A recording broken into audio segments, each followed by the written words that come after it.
The neighbourhood of Sheikh Jarrah in East Jerusalem was first occupied by Israeli settlers in 1967 during the Six-Day War between Israel and a pan-Arab resistance.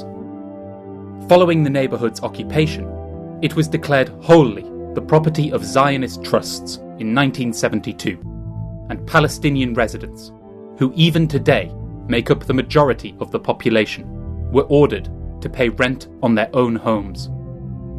Forced evictions began in 1990, with Israeli settlers using the court system to evict Palestinian families. An eviction order first passed in 2010 and then challenged unsuccessfully, sparked the present escalations in Palestine, increasing violence and harassment against those families to be evicted, causing scuffles between a grassroots movement of Palestinians and Zionists armed with revolvers and rifles in the streets through late April and early May. In an attempt to escalate matters, Israeli police used these scuffles as a pretense to attack al-Aqsa Mosque on the 7th of May and again on the 10th of May, with police firing rubber bullets and tear gas at the congregation. In an early sign of the unity which would emerge across Palestine, protests broke out in Haifa, Jaffa, Ramallah and Gaza. In Gaza particularly, these demonstrations had a clear direction, with the population demanding immediate retaliation from the Qassam brigades, that is, the armed wing of the Strip's governing party, Hamas. Under pressure to act, the brigades set Israel a 2-hour deadline to lift the siege on the mosque. After the time passed, a barrage of rockets was fired toward Jerusalem, marking the first time that Hamas has escalated conflict in response to aggression outside of the Gaza Strip.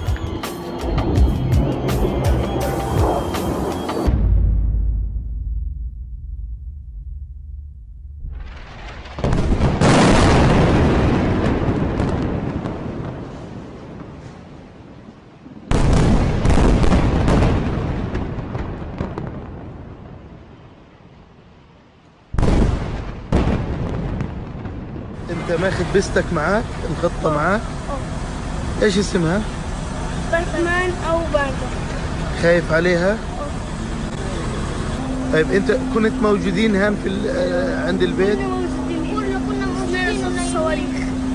سمعنا ولا اشتعل صعدنا على السفرة ورحنا هناك. The Israeli response to this resistance has been of a predictably genocidal character, the military repeatedly committing war crimes and breaching a total of 32 UN resolutions on Palestine over May.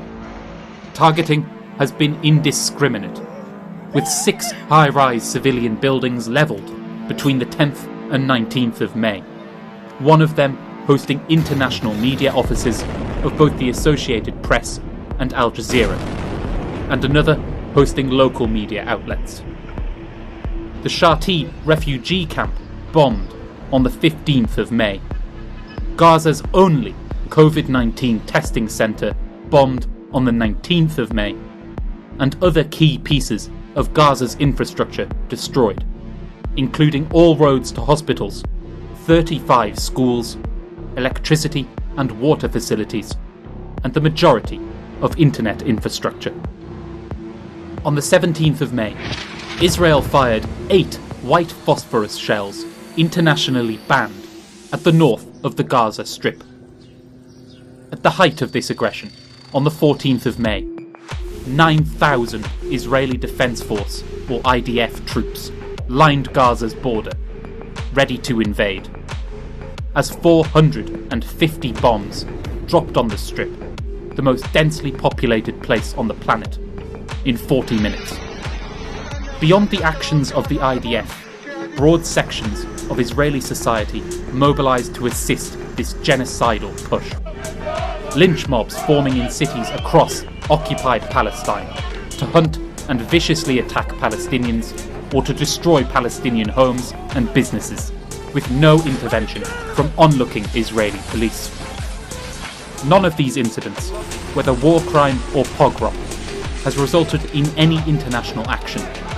The imperialists who established and maintain Israel, ensuring its genocide, proceed without condemnation. The most virulent defence came from the US, who repeatedly blocked UN resolutions in condemnation of Israeli violence, or even calling for a ceasefire, and approved the sale of $735 million of precision missiles during the assault. Imperialism will not abandon its military foothold in the Middle East over any amount of Palestinian blood.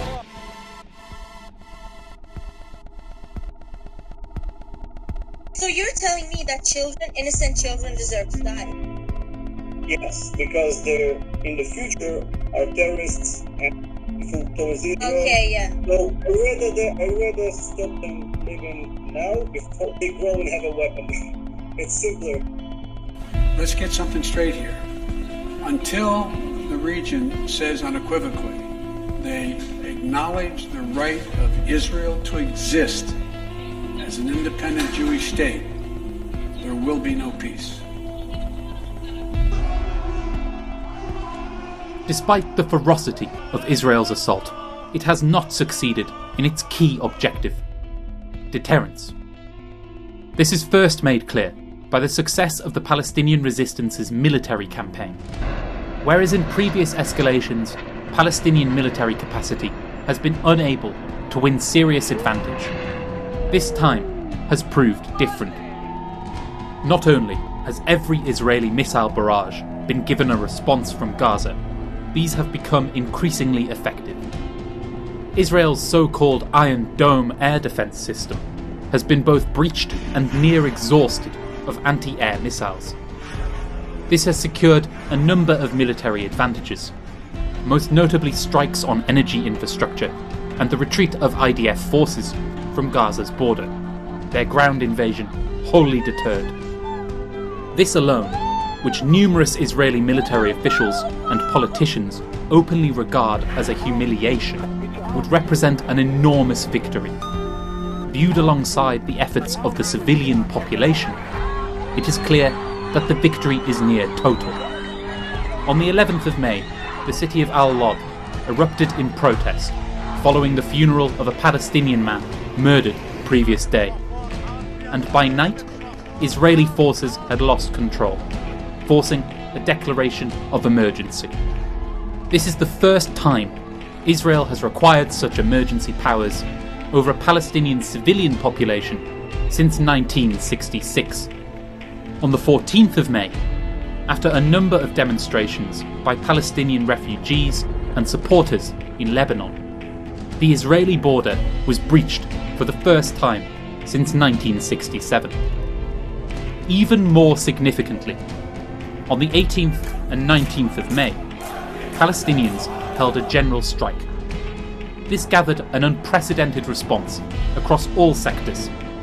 Its impact was most particularly felt in construction, with only 150 of the 65,000 Palestinian construction workers coming to work in Israel, costing the construction industry an estimated $40 million.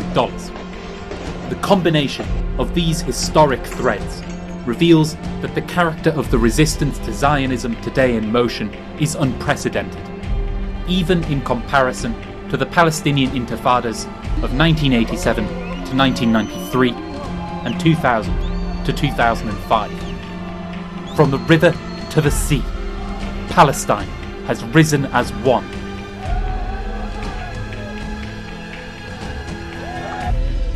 اليوم المقاومة استطاعت أن توحد الشعب الفلسطيني في الضفة، في القدس، في غزة، في الأراضي المحتلة عام 48 عندما شاهدنا الانتفاضة تنطلق في منطقة اللد ورملة وراهط وعكا والجليل. هذا يعكس اليوم أننا أمام وحدة جغرافية من أجل أن تنتفض الأمة لتدوس كل هؤلاء الخونة والمجرمين من المطبعين الذين ذهبوا من أجل رهن إمكانيات وخيارات الأمة لهذا العدو المجرم. Faced with Israel's genocidal escalations and the growing heroism of the Palestinian resistance, solidarity demonstrations gripped the globe. The scale of these mobilisations is phenomenal, with, for example, records for the largest pro-Palestine demonstration in British history, broken twice in 2 weeks in London, or 250,000 people mobilised in Detroit, Michigan on the 19th of May, as but one example of the figures seen on these demonstrations. Aside from the scale of these mobilisations and the ideological weight of the support represented by them, they are also producing practical results. On the 17th of May, Italian dock workers refused to load arms shipments to Israel. On the 21st of May, dock workers in South Africa refused to unload an Israeli ship. In Britain, Elbit Arms Factory was occupied and shut down on the 18th of May, and is still occupied at time of writing, a week later. While this occupation itself is not new, firefighters ordered to assist the police in removing the protesters occupying the factory refused their orders. The lesson of these practical efforts, and of the Palestinian resistance itself, is straightforward. To win victories requires not simply mass mobilisation, but mass organisation. If the demonstrations of thousands are to prove effective in the long term, this must be heeded, and openly democratic organising meetings for Palestinian solidarity declared everywhere. The spontaneous solidarity movement must yet be converted into a sustained and organised anti-imperialist movement. Despite the limitations to this process yet to be overcome, its significance is still immense. The Palestinian resistance has emerged as a vanguard of human liberation. This brutal, uncaring world has a heart, and it beats like a drum for freedom.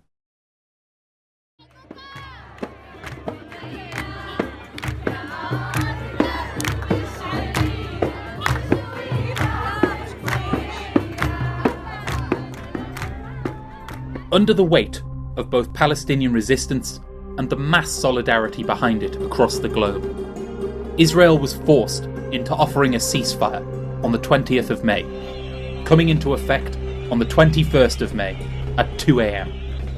As the last missiles flew, celebrations of this historic victory grew across both liberated and occupied Palestine.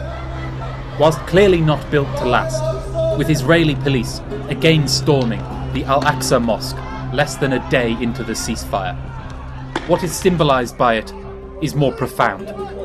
Indeed, this can be seen even in the reason for Israel's renewed provocation at al-Aqsa. Rather than an intentional escalation, Israeli forces only returned to the mosque at the request of an imam, who, upon giving a defeatist speech, had his congregation turn upon him. Whether here or in the cries of those denouncing the reformist Palestinian Authority, what is clear is that a profound unity is emerging around a firm commitment to nothing less than complete liberation.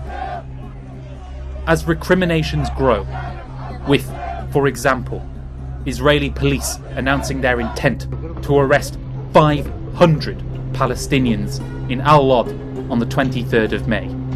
This unity and determination may only grow, and so it is clear that a turning point has been reached in Israeli settler colonialism's long genocide. The united Palestinian people will not be broken.